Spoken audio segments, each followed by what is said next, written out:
Hello student, मैं math teacher are के सिंह आपका ओमेगा प्रो क्लास में स्वागत है। तो आज जो है हम लोग डिकम्पोजिशन ऑफ वेक्टर्स पढ़ेंगे, प्लेन में और स्पेस में। पिछले लेक्चर में हम लोग ट्रायंगल लॉ, पैरेललोग्राम लॉ और पैरेलल कोनिशियल वेक्टर वगैरह सबका क्या कंडीशन है, एंगल बिटवीन वेक्टर्स पढ़े थे। आज जो है डिकम्पोजिशन या resolution of vectors in x y plane. तो देखिए, कोई वेक्टर है वो एक्स वाई प्लेन में है, एक्स वाई प्लेन में है।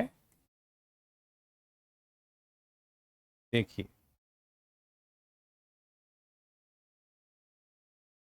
ओपी एक वेक्टर है। इस वेक्टर को हम लोग आर से रिप्रेजेंट कर रहे हैं, ठीक है। पी का जो कोऑर्डिनेट है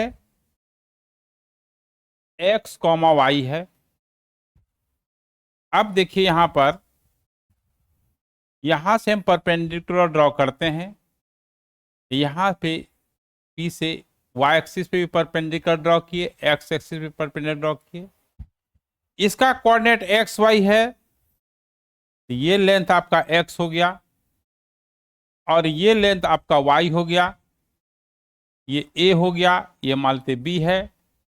तो चूंकि एपी और ओबी सेम है, ये भी आपका वाई के बराबर हो जाएगा। अब देखिए, ओए जो है एक्स एक्सिस के डायरेक्शन में है, तो ओए का मैग्नीट्यूड तो एक्स है, ठीक है। यहां से यहां दूरी जो है, इसका डिस्टेंस एक्स है। इसको मॉडुलस ऑफ ओए पढ़ेंगे। ये वेक्टर ओए जो होगा एक्स होगा, इसका मैग्नीट्यूड हो गया। और आई कैप लगाएंगे इसलिए कि यूनिट वेक्टर के डायरेक्शन में जो है यूनिट वेक्टर आई लिया जाता है। ओ बी जो है आपका ये वाई जे हो जाएगा। तो ओ बी जो है जब वाई जे हो जाएगा तो वो एपी के बराबर होगा, क्योंकि ये बिल्कुल क्या है, इसके पैरेलल है। अब वेक्टर एडिशन से क्या हो जाएगा, यहां ट्रायंगल लॉ लगेगा। तो यहां पर ओ ए, अब देखिए यहां पर क्या होगा, देखिए ओ ए अब plus A P equal to OP होगा। O A AP equal to OP हो गया, ये ट्रायंगल लॉ से। ओपी वेक्टर आर है, ओ ए जो है आपका एक्स आई है, एपी जो है आपका वाई जे है। क्योंकि एपी और ओबी दोनों पैरेलल है, दोनों का लेंथ सेम है, डायरेक्शन भी सेम है, तो ए ओबी और एपी दोनों इक्वल वेक्टर हुआ। आर का यहां पर दो कंपोनेंट हो गया। ये दो जो कंपोनेंट हुआ, एक अलोंग एक्स एक्सिस हुआ और दूसरा अलोंग वाई एक्सिस हुआ। तो किसी प्लेन में जो है वेक्टर का दो कंपोनेंट होता है, एक्स एक्सिस और वाई एक्सिस के अलोंग। एक्स एक्सिस के अलोंग जो है आपका, नोट में देखिए इसको क्या है, वेक्टर कंपोनेंट। देखिए वर्ड को ध्यान दीजिए, vector component of R equal to X I plus Y J in या एलोंग, कुछ भी लिख सकते हैं, along X axis is X I I cap. और इसका स्केलर कंपोनेंट जो होगा, vector component is vector, scalar component is scalar, scalar component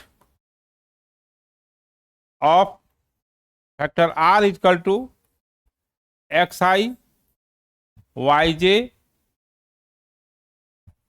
along y axis, sorry, along scalar component of vector r along x axis। अभी तो x axis ही हम लोग पढ़ रहे हैं, along x axis is x। उसी तरह से vector component along y axis क्या होगा? Similarly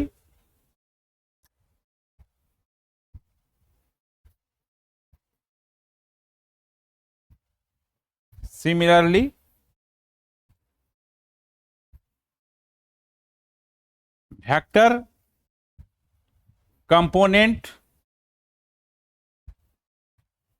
of r equal to xi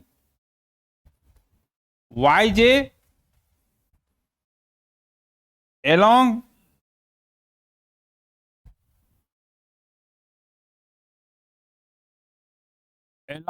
y axis is yj। यहां पर यूनिट वेक्टर लगाना जरूरी है, वेक्टर कंपोनेंट के साथ, वेक्टर कंपोनेंट के साथ यूनिट वेक्टर लगाना जरूरी है। And scalar component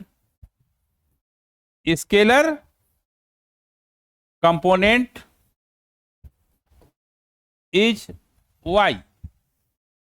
for example में देखिए, फॉर एग्जाम्पल में जैसे कोई वेक्टर है 3i माइनस 4j है, तो आपका इसका दो कंपोनेंट हो गया, along x एक्सिस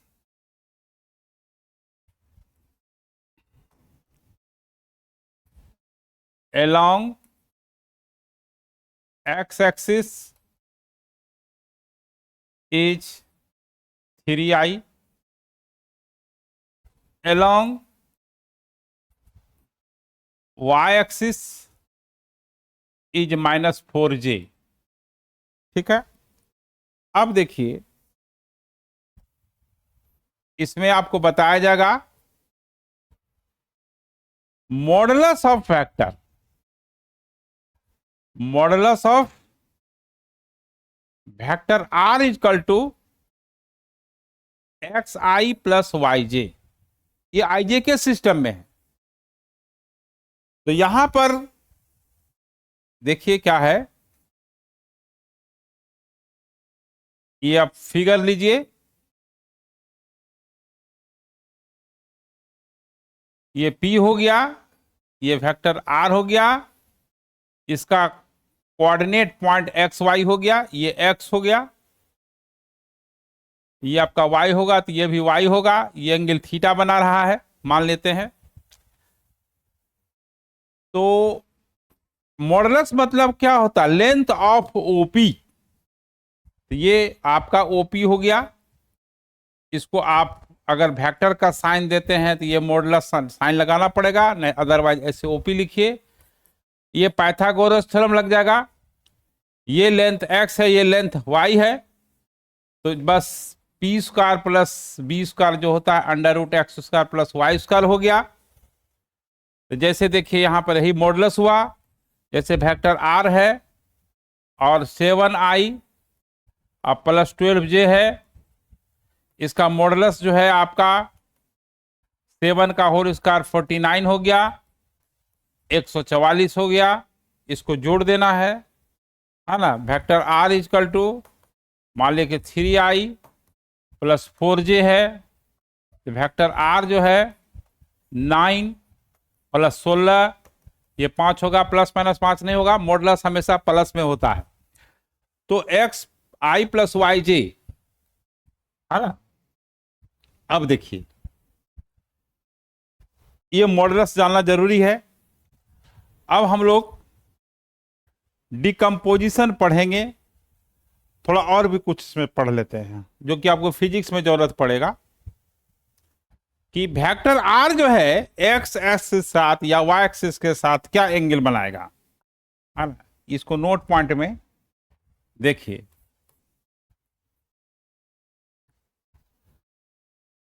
यहां इसका नाम दे देते हैं ए, इसके नाम दे देते हैं B. In triangle O A P cos theta equal to क्या होगा, B by H. O A जो है आपका, ओ ए जो है क्या हो गया आपका, ओपी हो गया आर, ओपी क्या हो गया, modulus of r cos theta हो गया। और ओबी क्या होगा, आर साइन थीटा हो गया। इसकी जरूरत पड़ेगी। ओ ए जो है आपका एक्स कंपोनेंट हो गया आर कॉस थीटा, ये जो है आपका वाई कंपोनेंट हो गया एक्स कंपोनेंट, ये वाई कंपोनेंट हो गया।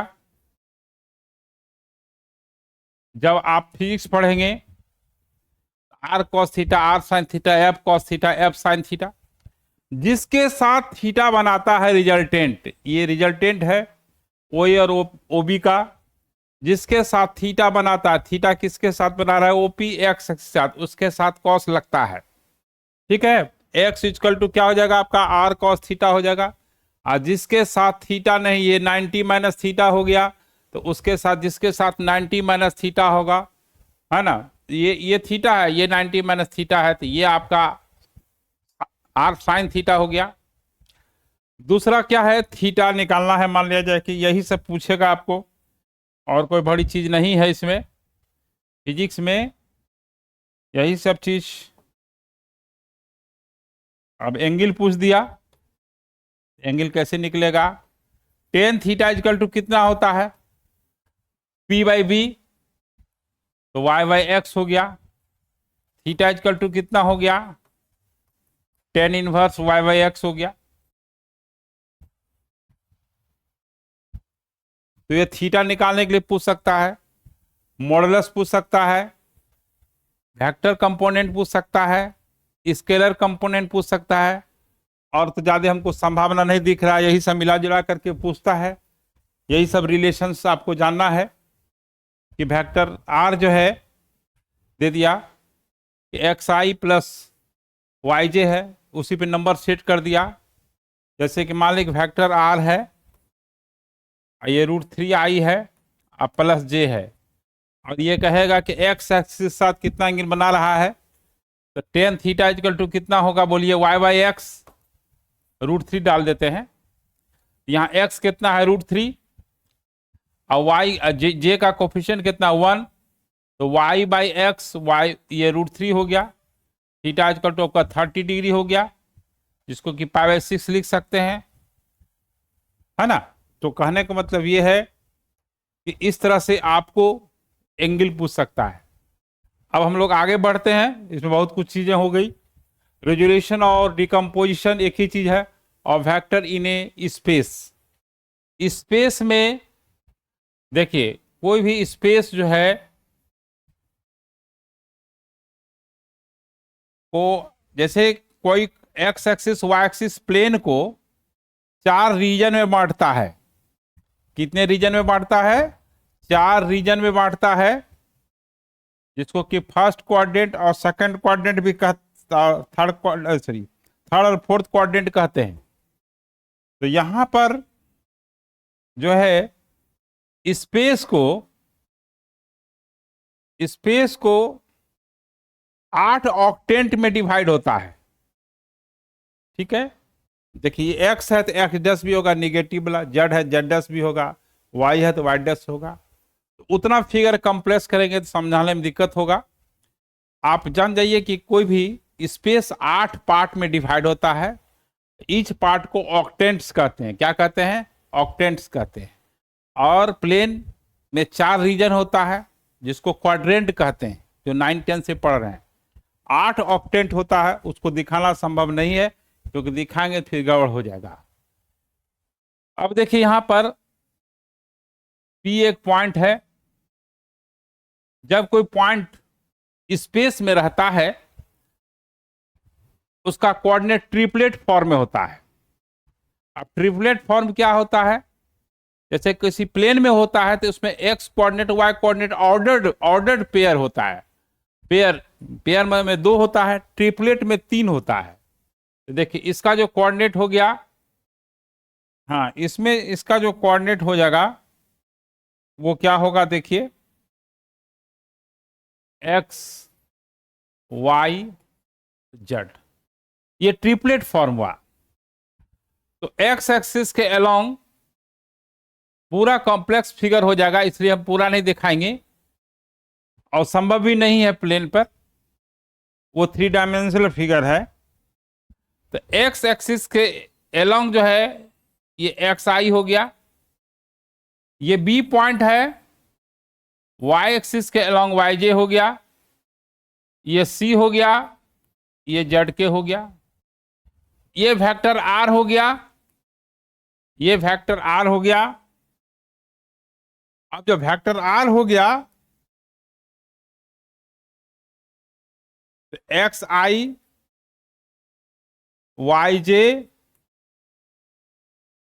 जेड के हो गया, ये तीनों का रिजल्टेंट हो गया। प्लेन में दो ही होता है, आई और जे, लेकिन स्पेस में होगा आई जे के। आर का 3 कंपोनेंट हो गया, along X axis, along Y axis, along Z axis. X I जो है वेक्टर कंपोनेंट हुआ, एक्स जो है स्केलर कंपोनेंट हुआ। Vector component is vector, scalar component scalar. अब देखिए यहां पर जो है, यहां मेन क्या लिखाना है,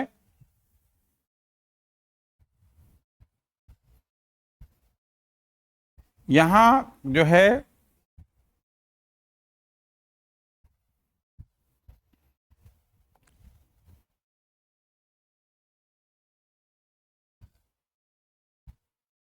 vector component, vector component of R is equal to X I plus Y J plus Z K along X axis is X I. देखिए फिर दूसरा along जो है आपका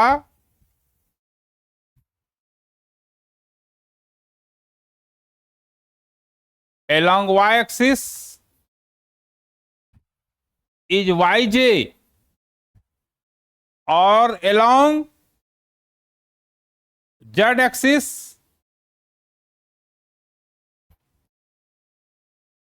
along Z axis is Z K. ये हुआ। याद रखेंगे वेक्टर कंपोनेंट वेक्टर होता है। इसमें फिर अब देखिए स्केलर कंपोनेंट क्या होता है, scalar component, scalar scalar component, scalar आपका कंपोनेंट जो है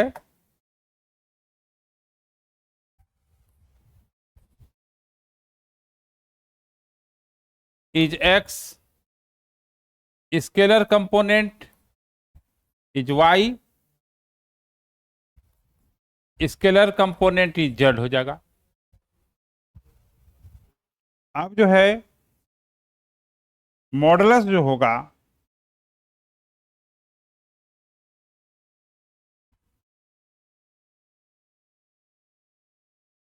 अब यहां पर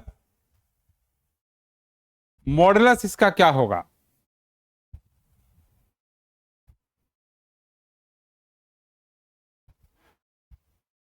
ये जो है आपका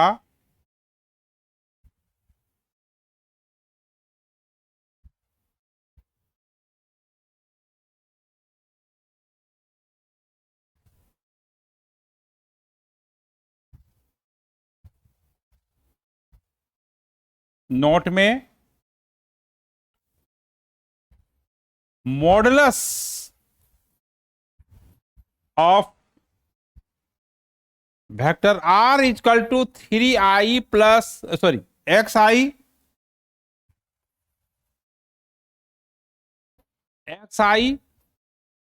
प्लस yj प्लस जेड के, इसका मॉडुलस क्या होगा? मॉडुलस जो है इसको पढ़ेंगे मॉडुलस ऑफ r। ये जो होगा i का जो कंपोनेंट है उसका स्क्वायर, जेड का जो कंपोनेंट है उसका स्क्वायर, और k का जो कोफिशिएंट है मतलब उसका स्क्वायर। ये इसका मॉडुलस ऑफ वेक्टर हो गया r। यानी ओपी की लंबाई जो होगी, एपी का जो लेंथ होगा वो under root x square plus y square plus z square होगा। इस पे हम एग्जांपल लेते हैं। देखिए एग्जांपल में क्या है,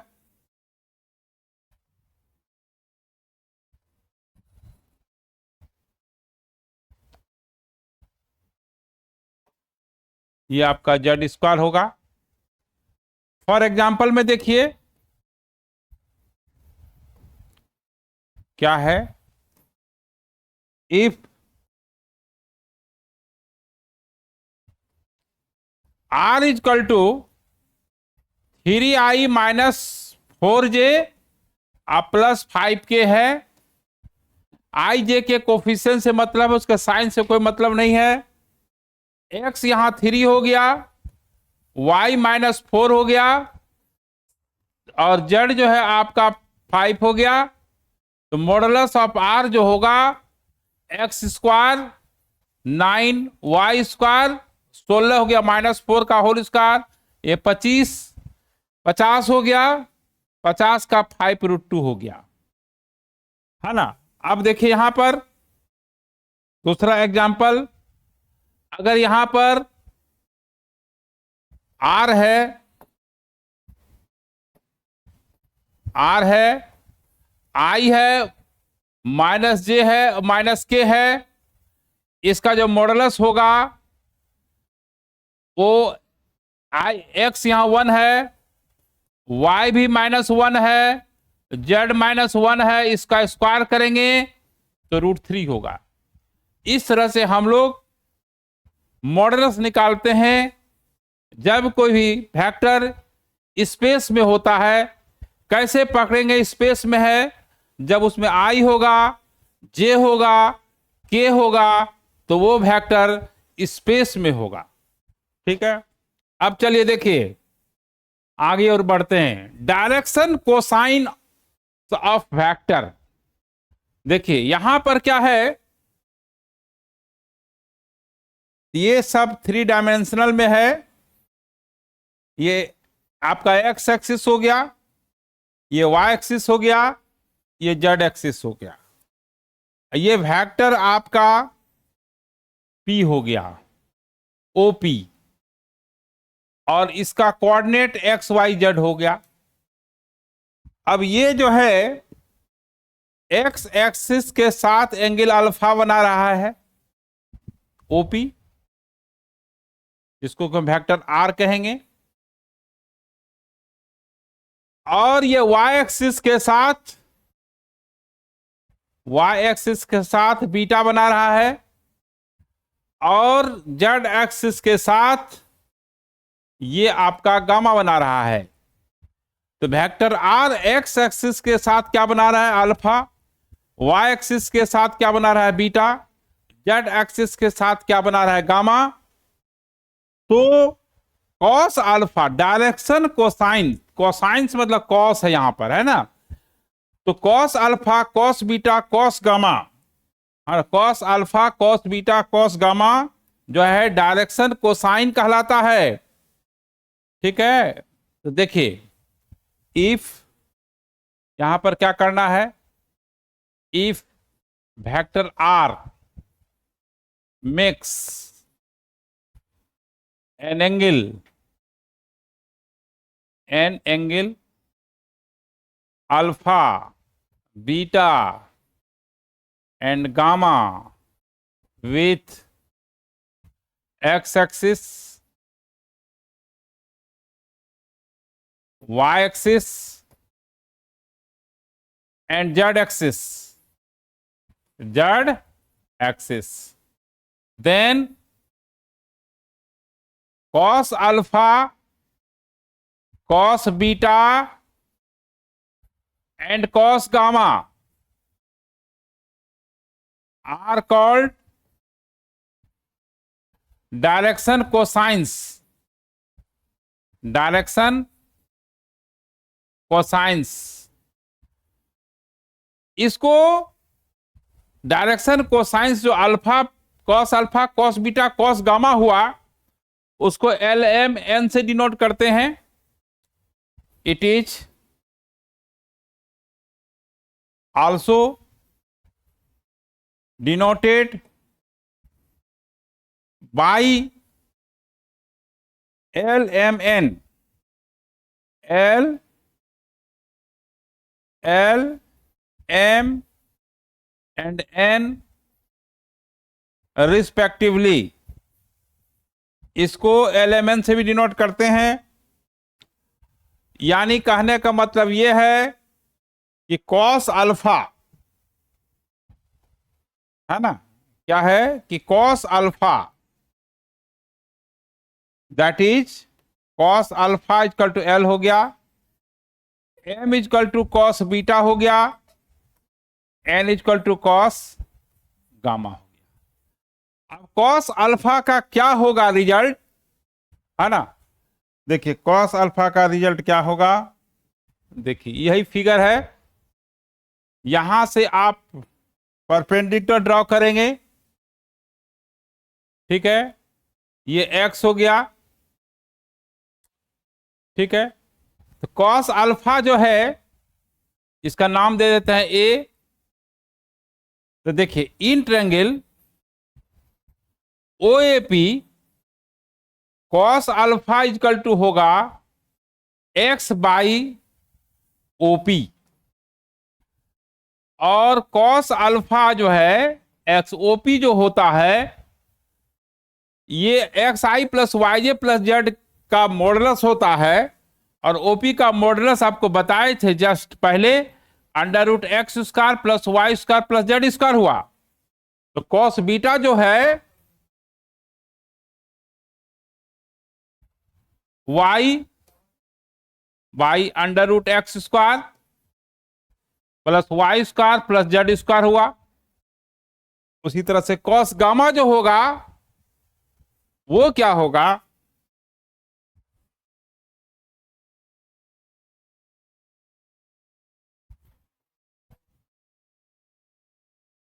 Z by x square plus y square plus z square हुआ।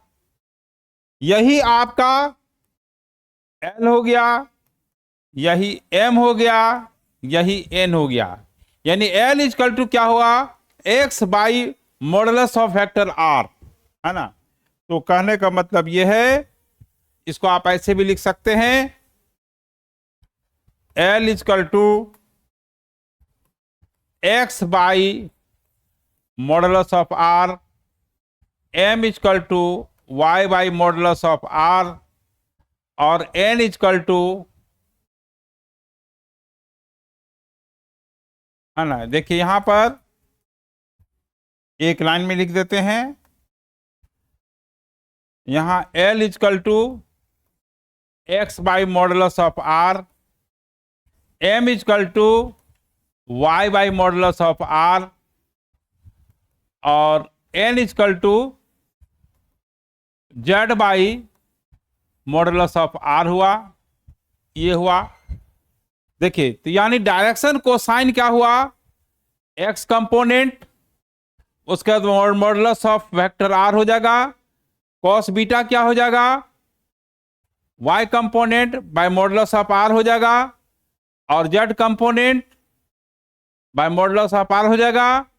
कोई भी वेक्टर अगर स्पेस में है उसका तीन डायरेक्शन को साइन होगा, cos alpha, cos beta, cos gamma, उसको एल एम एन से डिनोट करते हैं। अब देखिए इसमें क्या रिलेशन है, अब देखिए सुनिए, पहले एक चीज और चीजें हैं, क्या है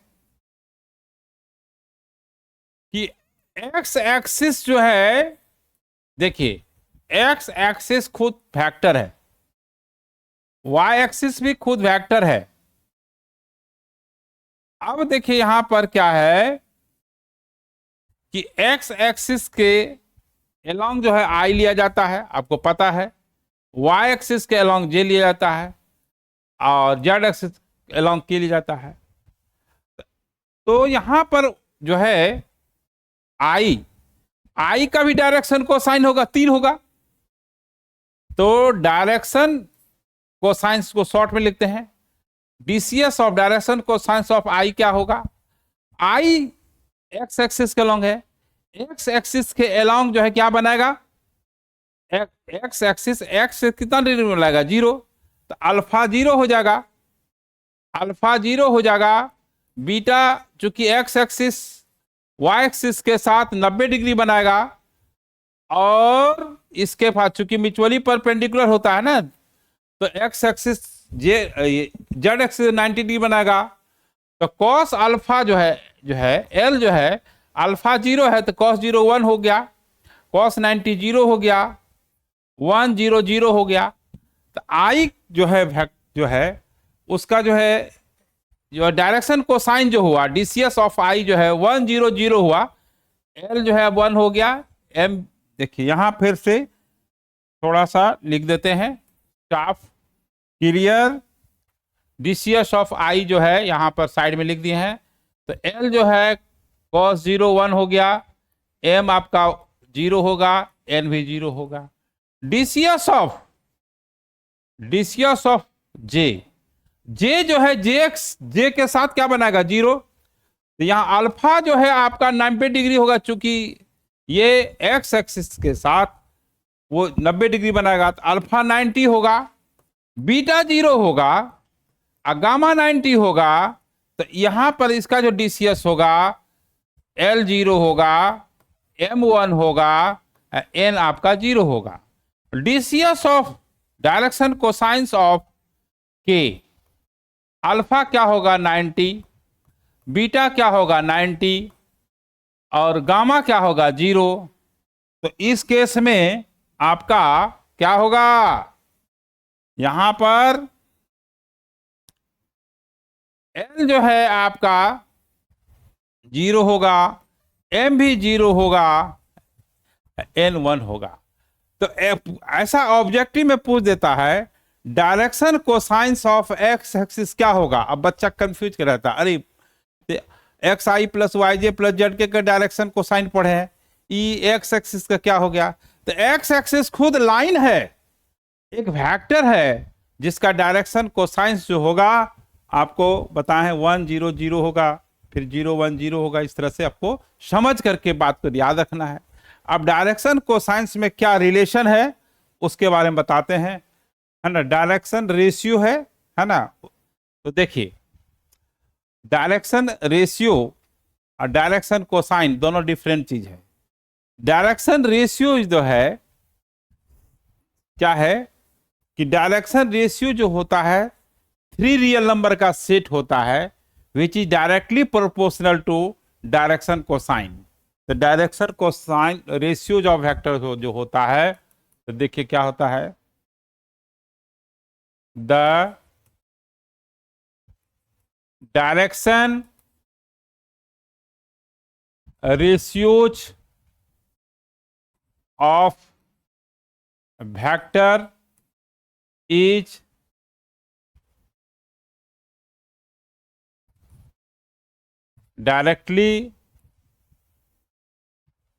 direction ratio of vector is set of 3 numbers,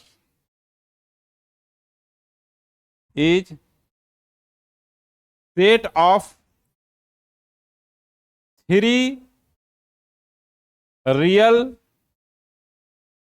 numbers which is directly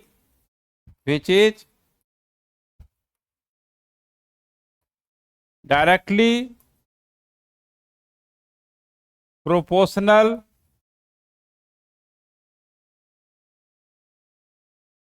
to the direction cosine, direction cosine, it is denoted by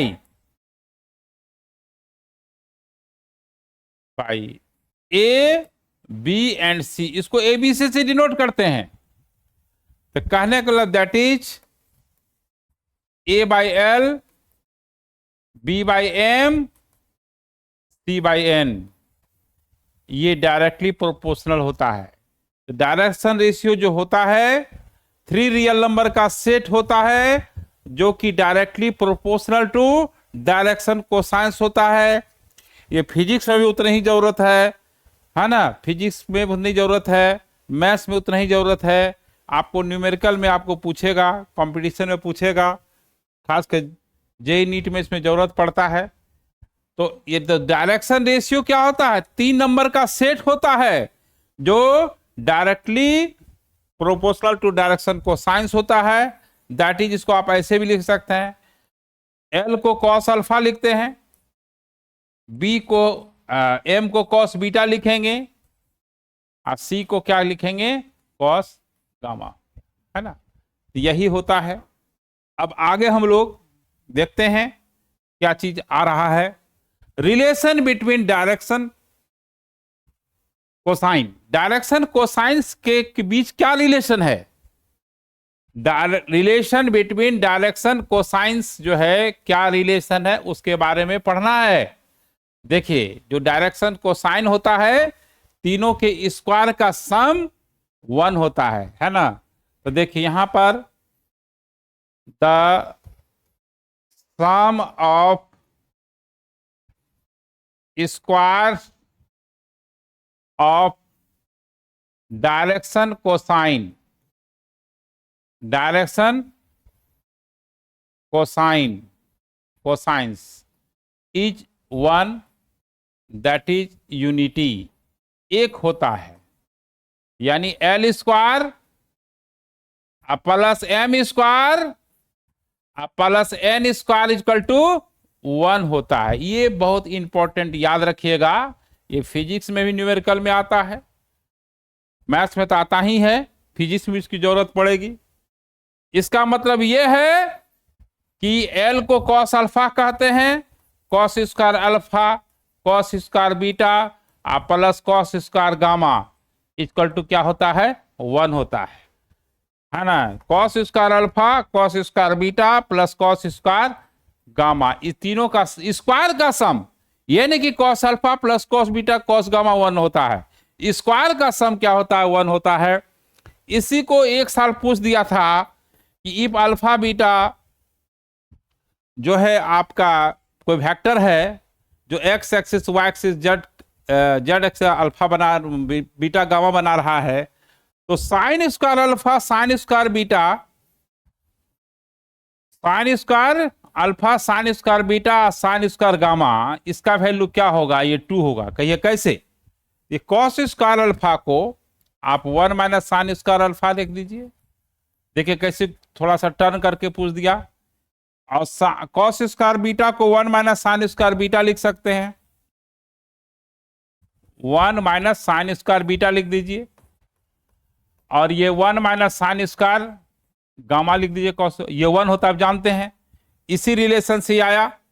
अब sign square alpha sine square beta sine square gamma सब negative है, उसको right side ले जाइए। तो यहां पर आपका 1 1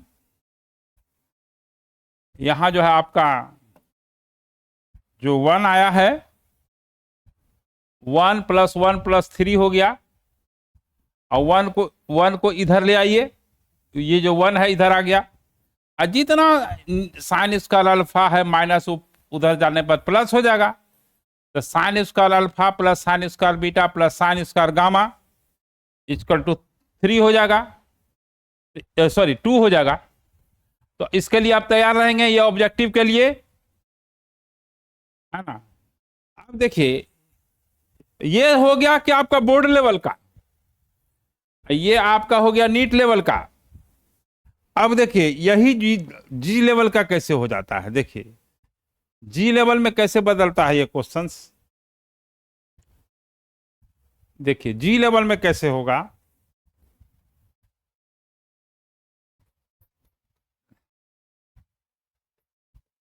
देखिए जी लेवल का क्वेश्चंस कैसे बनता है, यही cos 2 alpha cos 2 beta plus cos 2 gamma equal to -1। ये अल्फा बीटा गामा कोई वेक्टर है r, alpha beta gamma x axis y axis z axis बना रहा है, तो एंगल डबल कर दिया, अब जी लेवल का हो गया। अब ये कैसे होता है, देखिए cos 2 alpha 2 cos square alpha -1 होगा, 2 cos स्क्वायर ज्योमेट्री का फॉर्मूला लग गया -1 हो गया, 2 स्क्वायर cos स्क्वायर गामा -1। ये आपको प्रूफ करना है कि -1 होता है, ये तो रिजल्ट है, तो आपको बताते हैं कैसे होता है ना।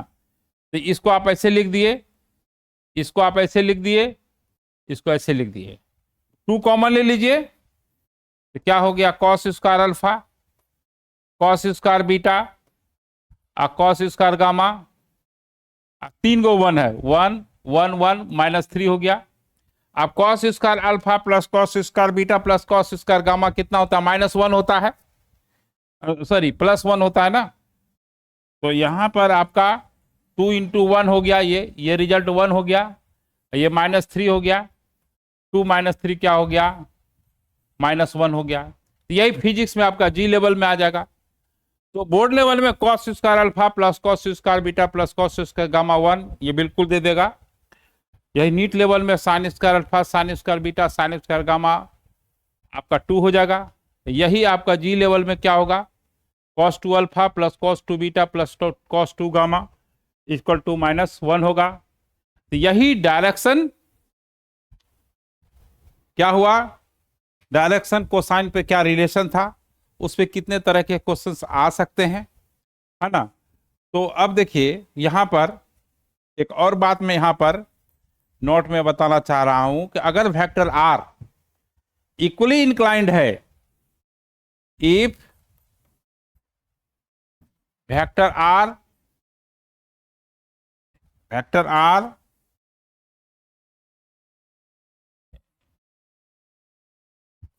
equally inclined to the coordinate axis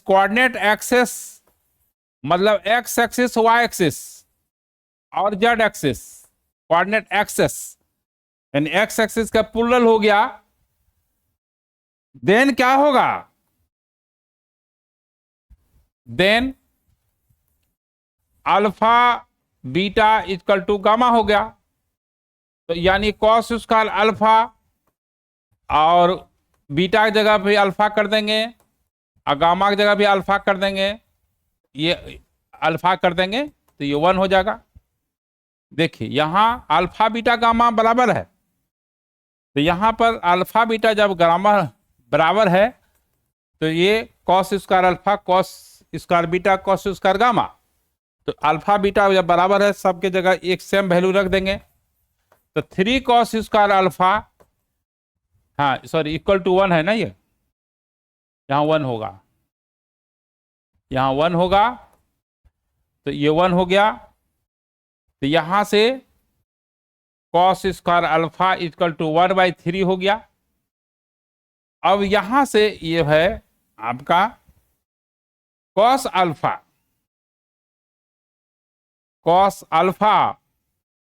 equal to +-1/√3 हो गया, यानी alpha equal to cos inverse +-1 देखिए यहां प्लस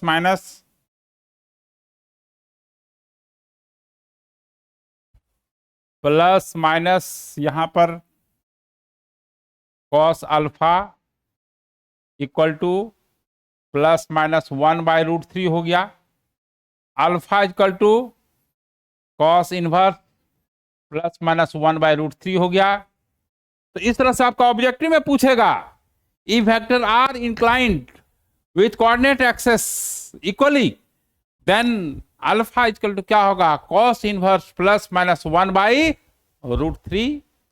तो फिर आज जो है हम लोग आज इतने रहने देते हैं, फिर अगले दिन हम लोग और पढ़ेंगे इस पे, है ना। और 2 पॉइंट से कभी लाइन पास करेगा उसका डायरेक्शन कोसाइन क्या होगा, है ना। फिर आपको डायरेक्शन कोसाइन और डायरेक्शन रेशियो, जब मान कि डायरेक्शन रेशियो दिया हुआ है तो डायरेक्शन कोसाइन कैसे निकलेगा, ये वगैरह से बहुत सारे चीजें हैं। तो फिर हम लोग आगे लेक्चर में आगे कंटिन्यू करेंगे। आज इतना ही रहने देते हैं, काफी हो गया। और ऐसा हम कर रहे हैं कि जो 3D का जो पहला चैप्टर है वेक्टर, दोनों मिलता जुलता चीज है, इसलिए वेक्टर में ही उसको हम करा देंगे। जब 3D स्टार्ट होगा तो वहाँ बताने की हमको जरूरत नहीं होगा, फिर वहाँ भी बता देंगे तो रिवीजन होगा। इसलिए मेरा पढ़ाने का एक अलग तरीका है कि जो 3D का जो पहला चैप्टर वो वेक्टर से ही, क्योंकि 3D भाई वेक्टर ही पढ़ना है, तो वहाँ direction cosine direction ratio vector में पूछता है और 3D में पूछता है, इसलिए यही हम कर देते हैं क्लियर, है ना। और इसको थोड़ा डीप में ले जाना है, डीप में बोर्ड लेवल पे ले जाना है, बोर्ड से थोड़ा ऊपर ले जाना है। तो फिर हम लोग नेक्स्ट लेक्चर मिलते हैं। Okay bye.